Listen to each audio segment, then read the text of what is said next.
Si este cristiano de los gallos no les gusta usar la fe, estos se van al otro extremo. A ver, ¿cómo se los digo? Estos cristianos cóndores uno no los saca de las alturas, están allá en la altura. Una cosa que Dios nos dice es que debemos ser espirituales, pero otra cosa es ser espiritualistas. Hay algunos cristianos que todo está allá en las nubes. Y de repente vienen al culto, se fuman como marihuana espiritual, ¡pum!, se van allá arriba. Y no lo saca nadie, no lo saca nadie. Entonces todo es espiritual, todo se mueve en el reino de lo espiritual. Está bien, hay cosas que se mueven dentro del reino de lo espiritual, pero ellos exageran. Allá en Chile yo tengo unos familiares. Una vez fui a una iglesia de mis familiares, son familiares míos, y fui a una iglesia en donde todo era espiritual. De hecho había un hermano que estaba así, en un momento estaba así. Y yo personalmente le pregunté a mi primo, en este caso, ¿qué es lo que estaba haciendo? Y lo que él me dijo es que este hermano tenía una flecha y él estaba viendo que estaba atravesando demonios. Y había otra hermana que estaba así. Entonces, yo personalmente me sentí medio asustado porque... Y para remate fue en un momento cuando oraron por algunos hermanos y uno de los hermanos me dijo: en tu hombro veo una tarántula. Y yo ya dije, sí, era una tarántula espiritual.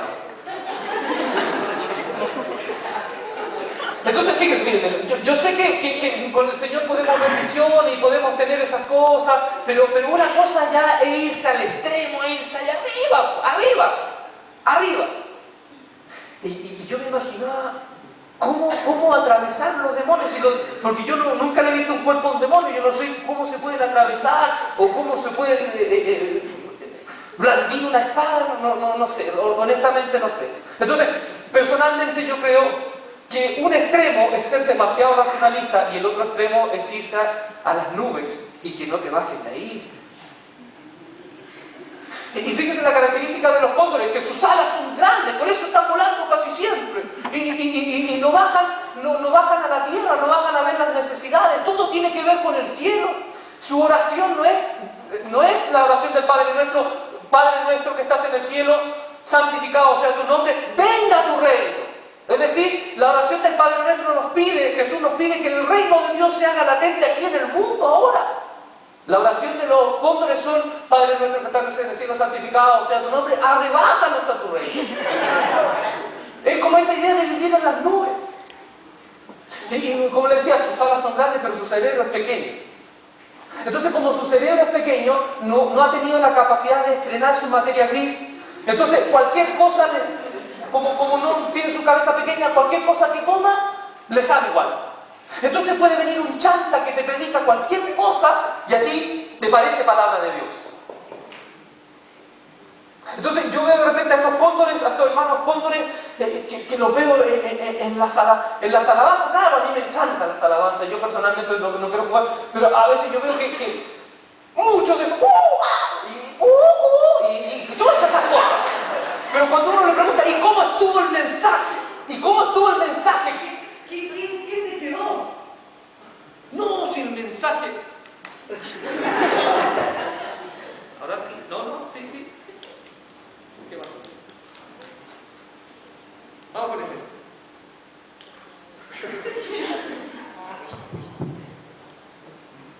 Dice: no, si el mensaje fue de bendición. ¿Y de qué se trató? Y no captaron nada y empiezan a enredar. Dicen: no, si justo fue en ese momento cuando venían los egipcios persiguiendo al pueblo de Israel, y en ese momento el líder, que era Goku, que estaba con las 7 bolas del poder, las lanzó el mar, se dividió el mar. Y pasaron todos, pero Jonás se quedó rezagado y justo los desgraciados liberaron a Willy. Y cuando liberaron a Willy, se tragó a Jonás. Y después de eso, Jonás le pareció tan amargo, le produjo acidez que lo vomitó y botó los muros de Jericó. Uy, la cantidad de filisteos muertos, gracias. Entonces tú al final te preguntás: ¿a qué vino la iglesia?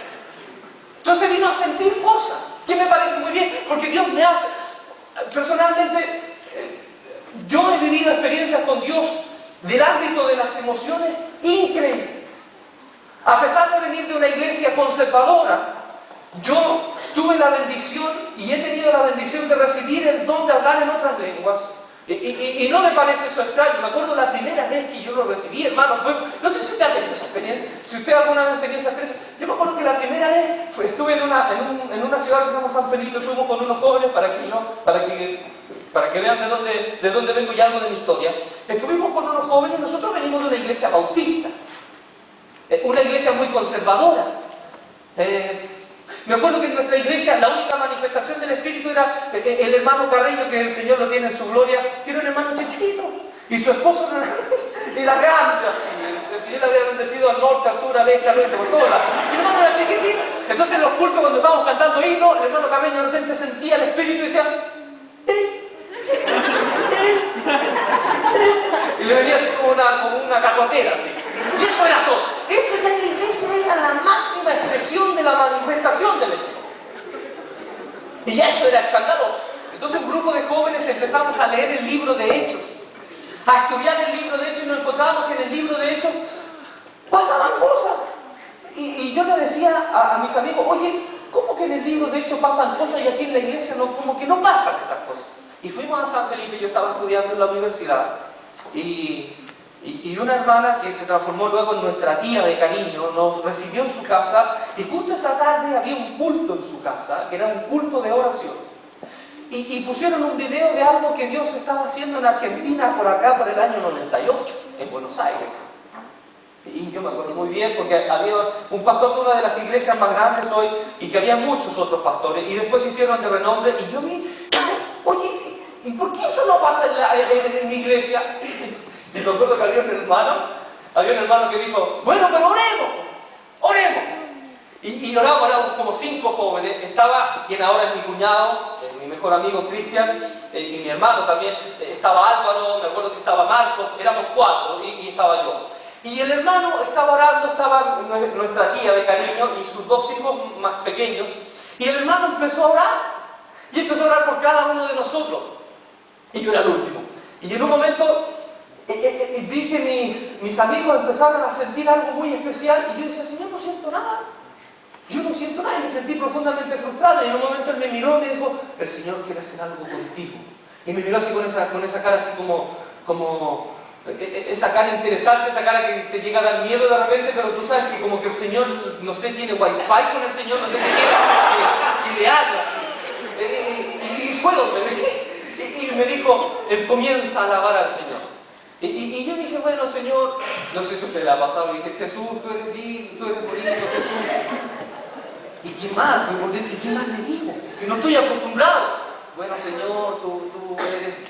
Y en un momento Él me dijo, recuerda todo aquello que eras antes y de dónde te rescató. Recuerda todos esos momentos tristes y cómo el Señor estaba con... Y ahí ya como que puso el dedo en la llaga, y entonces, bueno, Señor...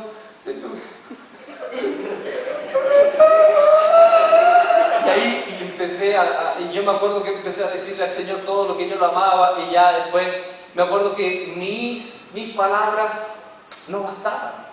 Era como que me sentía impotente porque mis palabras no bastaban para decirle todo lo que Él significaba para mí. Y en ese momento sentí como un fuego que me llenó, y empecé a hablar en otra lengua. Y yo estaba consciente y empecé a hablar en otra lengua. Lo impresionante fue después cuando mis amigos me comentaron, dicen que mis amigos estaban tan asustados porque eso nunca lo habíamos visto. Mis amigos me dijeron, oye Ulises, fue impresionante lo que te pasó. En un momento así como que empezaste así a gritar y empezaste a hablar en otra lengua, y nosotros pensamos que se te iba a dar vuelta la cabeza y que iba a apuntar. Y fíjense, después de esa experiencia yo me sentía que era un hombre en llamas. Yo me sentía así como que fuego tenía en mis manos. Pero ¿sabes lo que aprendí? Que no solamente era vivir esa experiencia, no solamente era vivir ese tipo de experiencia, porque un día estuvimos varias veces expuestos a esta situación. Íbamos caminando, y no solamente yo lo viví, después lo vivieron mis amigos, íbamos caminando por la calle y veíamos a un hombre borracho, en invierno, con un frío de esos que te calan los huesos. Y nosotros con unas camperas